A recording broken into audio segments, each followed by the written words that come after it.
దేవుడు లెక్క అడుగుతాడు. ఏ విషయంలో దేవుడు లెక్క అడుగుతాడు?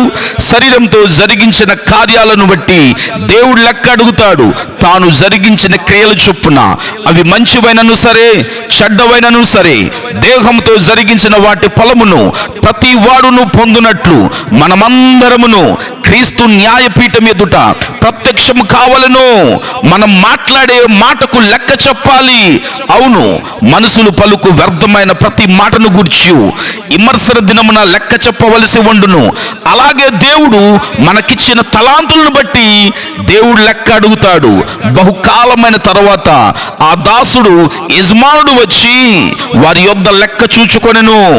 ప్రతి వానికి వ్యక్తిగత జీవితమును గూర్చి దేవునికి లెక్క చెప్పవలసి ఉంటుంది. యవనుడా, నీ యవన కాలమందు సంతోషపడుము. నీ యవన కాలమందు నీ హృదయము సంతుష్టిగా ఉండనిమ్ము. నీ కోరిక చొప్పునను నీ దృష్టి యొక్క ఇష్టము చొప్పునను ప్రవర్తించుము. అయితే వీటన్నిటిని బట్టి దేవుడు నిన్ను తీర్పులోనికి తెచ్చునని జ్ఞాపకం ఉంచుకొనుము.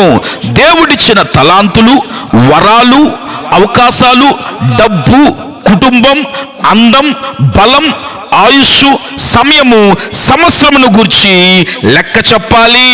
ఇదిగో నేను త్వరగా వచ్చుచున్నాను. వాని క్రియలు చొప్పున ప్రతి వానికి చుటకు నేను సిద్ధపరిచిన జీతము నా యొద్ద ఉన్నదని దేవుడు సెలవిస్తున్నాడు. ప్రియులారా, ఈ భూమి మీద భయముతోను భక్తితోను వణుకుతోను మన భక్తిని కొనసాగించి ఆయన్ను గొప్ప చేయుదుముగాక.